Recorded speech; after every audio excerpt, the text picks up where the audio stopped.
कोई संत के परिभाषा करेगा, कोई भगवान शंकर को विभिन्न प्रकार के अपशब्दों से प्रयोग करेगा, तो निश्चित रूप में सुनने की जो क्षमता है वो तो समाप्त ही हो जाएगी। और लोगों को ऐसा नहीं करना चाहिए। बहुत परीक्षा ले चुके हैं।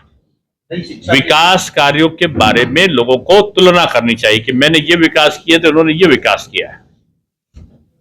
शिक्षा के क्षेत्र में आपने काफी कुछ किया है और नई शिक्षा की नीति, देखिए नई शिक्षा नीति का भी मैं 2020 की शिक्षा नीति के बारे में भी मैं बोल के ख्वाजा मोइनुद्दीन चिश्ती विश्वविद्यालय से आ रहा हूं। पूरे देश का सम्मेलन था और नई शिक्षा नीति बनाने वाली जो टीम थी उसमें मैं भी एक निजी कार्यक्रम में लखीमपुर खीरी पहुंचे उप मुख्यमंत्री दिनेश शर्मा ने विपक्षियों पर जमकर निशाना साधा। उन्होंने कहा कि विपक्ष जो है धर्म और जाति की राजनीति कर रहा है। भगवान शंकर पर टिप्पणी करने को लेकर भी उन्होंने जो विपक्ष पर निशाना साधा। नई शिक्षा नीति के बारे में उन्होंने बहुत कुछ बताया। आइए हम सुनवाते हैं उन्होंने क्या कुछ कहा। हम चाहते हैं अगर हम आपको हमारी खबर पसंद आ रही है, हम लाइक शेयर और सब्सक्राइब जरूर करें। सम्मान देके उनके समन्वय की बात भी इसमें की गई है। मैं समझता हूं कि नई शिक्षा नीति जैसे जैसे लागू होगी, छात्रों का सर्वांगीण विकास भी होगा और अध्यापकों की शैक्षिक क्षमता में भी समृद्धि होगी। लगातार स्कूलों का व्यवसायीकरण होता चला जा रहा है, फीस बहुत महंगी होती जा रही है। मैंने शिक्षा मंत्री के रूप में फी रेगुलेशन एक्ट बनाया है और वो अभी चल रहा है। तो मैं समझता हूं कि कहीं भी फी रेगुलेशन एक्ट के अंतर्गत अगर कहीं ज्यादा फीस लेने की शिकायत है तो जिला अधिकारी के अंतर्गत एक कमेटी की गठन का प्रावधान है। जो पीड़ित पक्ष है वो इसकी शिकायत कर सकता है और संबंधित विद्यालय के खिलाफ कठोरतम कार्रवाई का प्रावधान भी हमने उस एक्ट में कर रखा है। जी लगातार रेलवे ट्रैकों पर सिलेंडर मिल रहे हैं, कहीं कुछ मिल रहा है। देखिए यही फ्रस्ट्रेशन है। अभी मैंने इसी बात को बोला है कि विपक्ष की मानसिकता अस्थिरता की है। इसका मतलब ये मैं नहीं कह रहा हूं कि विपक्ष गैस का सिलेंडर रख रहा है, ऐसा मैं नहीं कह रहा, लेकिन इस प्रकार की मानसिकताओं को पुष्ट और बलिष्ठ जरूर कर रहा है। जब सलमान खुर्शीद साहब ऐसे वरिष्ठ नेता कहेंगे कि बांग्लादेश की स्थिति जल्दी भारतवर्ष में होने वाली है, यानी अराजकता हो जाएगी, लोग प्रधानमंत्री आवास घुस जाएंगे, वहां सामान उठा ले जाएंगे, लोगों की हत्याएं कर देंगे। अरे नहीं भाई सलमान साहब, ये भारतवर्ष है और भारतवर्ष का प्रधानमंत्री नरेंद्र दामोदर दास मोदी हैं, जिन्होंने गुजरात में भी इस प्रकार की मनोवृत्ति को चुटकी बजाते हुए समाप्त किया था। क्या लग रहा है इस मनोवृत्ति को समाप्त करने की क्षमता योगी बाबा में है। तमिलनाडु में मंदिर कौन सी मनोवृत्ति की सर बात कर रहे हैं आप? कौन सी मनोवृत्ति की बात कर रहे हैं? नहीं, मनोवृत्ति अस्थिरता की, मनोवृत्ति अराजकता की, मनोवृत्ति भारत को अस्थिर करके समाप्त करने की। नहीं हो सकता भारत को समाप्त करने की योजना। तमिलनाडु मंदिर में जो प्रसाद को लेकर के जो हुआ है, नहीं, उसकी जांच चल। अयोध्या में भी जो है जनसुनवाई पोर्टल पर, मुख्यमंत्री पोर्टल पर भी जो है शिकायत हुई है, उस बारे में क्या कहना चाहिए? नहीं देखो ऐसा नहीं है। उत्तर प्रदेश में तो सघन जांच पहले से चलती है, जब से योगी जी मुख्यमंत्री बने हैं और हमारा खाद्य विभाग बड़ी तेजी से जांच करता है। दिवाली, होली, रक्षाबंधन, भैया दूज आप देखते होंगे, जगह जगह खाद्य सामग्रियों की चेकिंग होती है और योगी जी ने कड़े नियम भी बना दिए हैं अब तो दुकान पे नाम लिखने के भी। तो मैं समझता हूं कि इस पे नियंत्रण होगा। उत्तर प्रदेश में इस प्रकार घटना नहीं होगी। महाअभियान भारतीय जनता पार्टी का चल रहा है और साथ में 25 से 2 अक्टूबर तक सेवा पखवाड़े का आयोजन है और मुझे खुशी है कि प्रत्याशित सफलता इन कार्यक्रमों में मिल रही है, जहां हमारे जनप्रतिनिधि, हमारे कार्यकर्ता अस्पतालों में, बाहर चिकित्सा शिविर, रक्तदान शिविर, फलों का वितरण, सफाई अभियान के आयोजन सेवा पखवाड़े में कर रहे हैं। वही हमारे विधायक, हमारे अध्यक्ष, हमारे जनप्रतिनिधिगण घर घर जाकर सदस्यता करा रहे हैं। जनसंपर्क भी है और पार्टी की नीति रीति से निचले स्तर तक आम आवाम को अवगत कराना भी है। और इन सारे अभियानों में सबसे विशेषता ये है कि अब की अप्रत्याशित रूप में और बड़ा जबरदस्त उत्साह आम जनता में भारतीय जनता पार्टी के प्रति देखने को मिल रहा है। 10 उपचुनाव उत्तर प्रदेश में अगले महीने होने वाले हैं और मैं समझता हूं कि विपक्ष की घबराहट धड़कनें बढ़ चुकी हैं और उनको लगता है कि अब कि वो शायद उपचुनाव में कोई सीट ना जीत पाए। इसलिए वो जाति के ऊपर, सनातन धर्म के ऊपर, सन्यासी के ऊपर, संत के ऊपर, भगवान शंकर को भी नहीं बख्श रहे हैं। और उनके एक विधायक तो सांप्रदायिक उन्माद फैलाने के लिए चुनौती दे रहे हैं कि मुस्लिम आबादी बढ़ेगी तो हम ये कर देंगे। मैं समझता हूं कि उनको हिंदू और मुसलमान नहीं करना चाहिए, क्योंकि चुनौती देने पर क्रिया की प्रतिक्रिया हो जाती है और क्रिया की प्रतिक्रिया में तमाम प्रकार की विसंगतियां पैदा हो जाती हैं।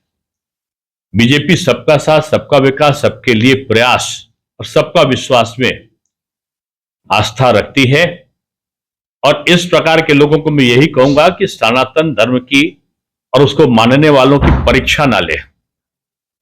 बार बार जो अपमानित करते हो आप, किसी दूसरे धर्म के किसी मानने वाले को आप उनके आराध्य को एक शब्द बोल देते हो तो सर तन से जुदा की आवाजें उठने लगती हैं। और आप भगवान शंकर को भी नशे की आदत वाला बोल दोगे तो निश्चित रूप में ये अपमान सहने की एक सीमा की समाप्ति हो जाएगी। इसलिए मैं यही कहूंगा कि बहुत परीक्षा सनातन की, हिंदू धर्म की कोई ना ले। बीजेपी, सपा, कांग्रेस आएंगी, चले जाएंगी, लेकिन सनातन ये हमेशा जीवित रहने वाला परंपरा है। ये सबको साथ में लेकर जाने वाला मान्यता का नाम है। इसलिए लोग सहिष्णु हैं लेकिन कायर नहीं है।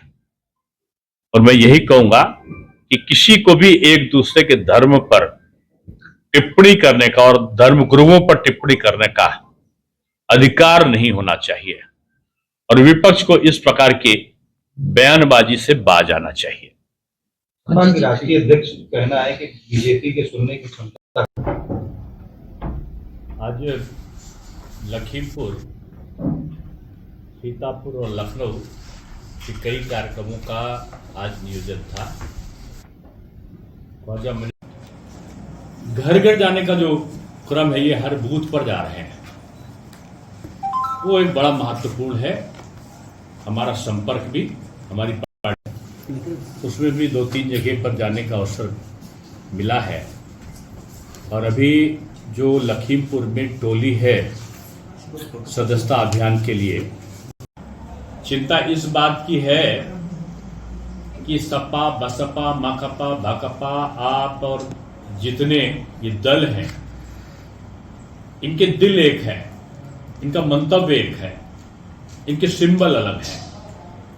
और ये एन के प्रकार भारतवर्ष में भी बांग्लादेश, श्रीलंका, अफगानिस्तान, पाकिस्तान और नेपाल की तरीके से अस्थिरता चाहते हैं। और ये विदेशी शक्तियों और उनके एनजीओ जो चलाए जा रहे थे तथाकथित, और जिनके बारे में स्पष्ट है कि उन्होंने तख्ता पलट में इन देशों में वो बढ़ चढ़ के भाग लेते थे। कांग्रेस के एक तथाकथित वरिष्ठ नेता अभी अमेरिका में उन तमाम पाकिस्तान समर्थक और भारत का विरोध करने वाले लोगों के साथ गलबहियां करते हुए दिखे। ब्रिटेन में जाकर भी उनकी भाषा वैसे ही हुई। और भारतवर्ष में भी सीएए को लेकर कुछ इस तरीके से जगह जगह पर प्रदर्शन हुए थे शुरुआत में, जो जैसा कि बांग्लादेश उसमें करने की कोशिश की गई थी, लेकिन योगी जी और मोदी जी के रहते वो असफल हो गया था। ये जो विपक्ष के दल हैं, सत्ता में आने की आतुरता में वो देश और राष्ट्र की चिंता भूल जाते हैं। सलमान खुर्शीद ऐसे पुराने कांग्रेसी नेता कहते हैं कि बांग्लादेश की हालात जल्दी भारतवर्ष में होंगी। एक समाजवादी पार्टी के नेता संतों पर टिप्पणी करने लगते हैं और एक उनके सांसद भगवान शिव को भी नशे का और तमाम किस प्रकार के आरोप लगाने लगते हैं खुलेआम, जिससे लोग हिंसा करें। एक उनके विधायक बिजनौर साइड के, वो तो हिंदू और मुस्लिम में विभेद पैदा करके चुनौती देने लगे कि मुस्लिम आबादी बढ़ रही है और हम क्या कर देंगे। यानी वो चाहते हैं कि हिंदू और मुस्लिम में दरार आए, दंगा हो, अस्थिरता आए। रेल जिहाद हो रहा है, जगह जगह रेल पटरियों पर गैस के सिलेंडर और सीमेंट के बने हुए पत्थर पड़े हुए मिल रहे हैं कि रेल यातायात से बड़ी संख्या में लोग हताहत हो जाएं। ये भी हमको लगता है इसके पीछे नियति होगी। भारत को अस्थिरता करके कन्वेंशन था सीतापुर में, अखिल भारतीय विद्यार्थी परिषद का मेधावी छात्र सम्मान था। कि संविधान खतरे में है, यह मुझको बिल्कुल आज स्पष्ट हो गया है कि ये जो विदेशी एनजीओ जो भाजपा के विरोध में थे, जिन्होंने भाजपा ने इनके बड़े नेक्सस को तोड़ा था, उन पर प्रतिबंध लगाए थे और उनकी भाषा और विपक्ष की भाषा एक सी दिखी और इनका अंदरूनी गठजोड़ दिखाई पड़ा और बड़ी तेजी के साथ में यह अफवाह चारों तरफ फैली थी और उसके दुष्प्रभाव भी दिखे कि आशातीत सफलता